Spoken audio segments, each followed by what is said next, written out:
In this video, we're going to be ranking Dishonored enemies in terms of difficulty, from 1 to 10. 1 being enemies that are the least amount of trouble, and 10 being enemies that are the most amount of trouble. So starting off with 1 out of 10 enemies. We've got hagfish, rats, hounds, bloodflies, and bloodbreers. These guys should be relatively easy to deal with. Next, we've got 2 out of 10 enemies. We've got guards, gravehounds, and nest keepers. So with guards, these are just guards without the pistols, and gravehounds are above hounds because they can come back to life. But apart from that, these guys are pretty easy to deal with. Next, we've got 3 out of 10 enemies. So we've got gangs, and then overseers. So with the gangs, that's like the Bottle Street Gang, Howlers, Dead Eel Gang, and what's the other one? The Hatter Gang. So yeah, just those guys. They can be a lot of trouble to deal with in groups, but I think apart from that, they should be pretty easy to deal with. And with overseers, you just have to watch out for the grenades, and yeah, that's about it.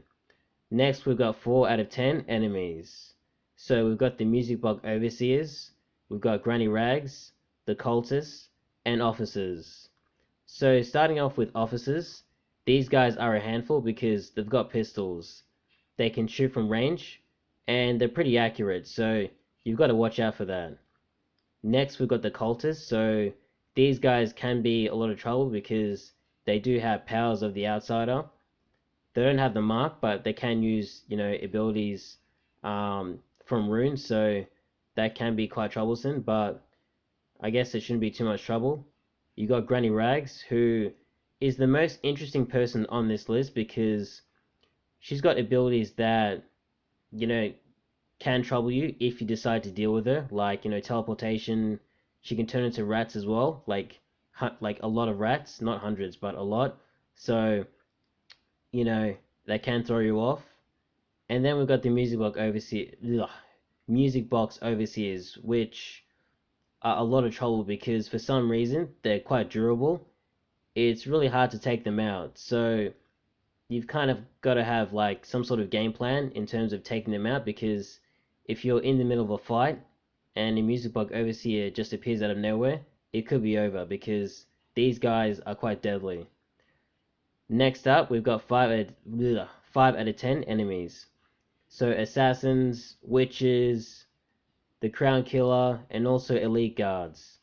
So starting off with the crown killer, I think the crown killer could easily be, in the 3 or the 4 categories because I don't think the crown killer is too tough to deal with, but she can be because she does have abilities, so she can trouble you. But I think she's about, yeah, let's say she's about a 5.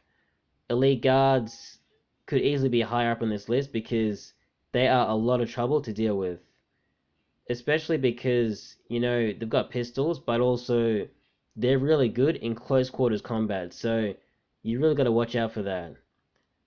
And also the witches as well. So witches, they've got abilities. They can teleport. They can try to hit you from range with attacks. And yeah, they can be they can be a handful because they're normally in groups and they can swarm you. Same thing with assassins. They're kind of similar to witches in that they can swarm you and they can shoot from range. And but the thing is with assassins, they're really weak in close quarters combat, so that is their weakness. With witches, I think they're similar. Close quarters, they're not that great, but everything else, they can be quite a handful. Next up, we've got the 6 out of 10 enemies. So we've got the watchtowers and the arc pylons. So the reason why I put these guys like 6, above all these other characters is because these guys can actually take you out in like one hit. It's like a one shot.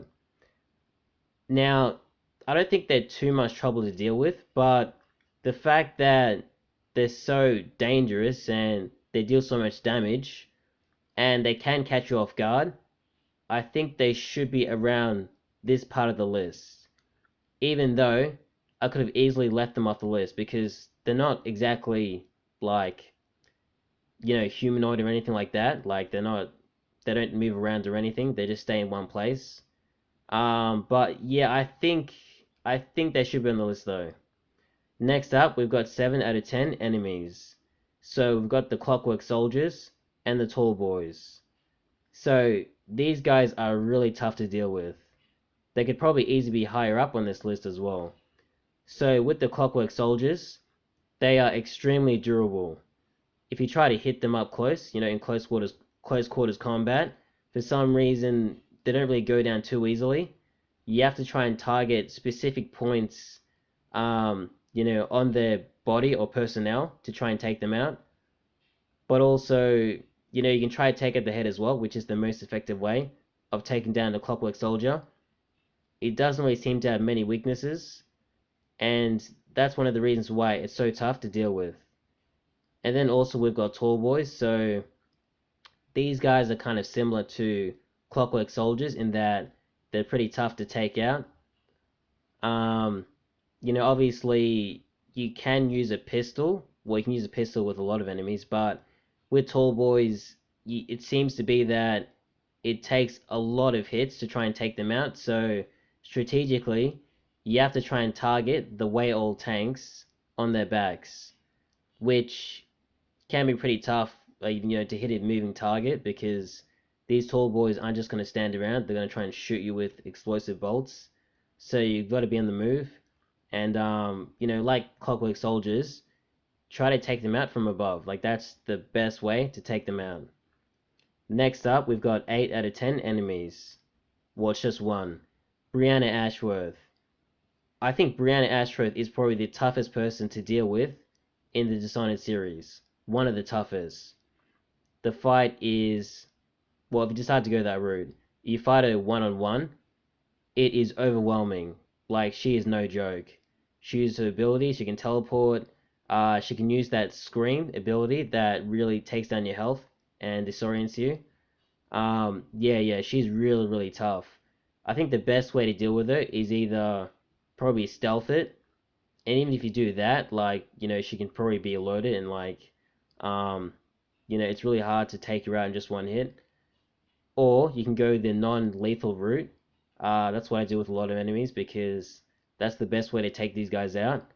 Because in a one-on-one fight, yeah, once again, they're just really overwhelming. They have so many attacks, and yeah, it's just it's a real handful. Next up is 9 out of 10 enemies. So in this, we've got Envision Cultists. I think maybe I should have swapped Brianna and Envision Cultist because I feel like Brianna is stronger than Envision Cultist, but I think the reason why I've got Envision Cultist in 9 is because they're so durable. Like, if you try to take these guys out normally from the back, you can, but you have to really make sure that you hit the right spot. And obviously, these guys can pretty much one-shot you. For some reason, they're so strong. So you can't afford to make any mistakes.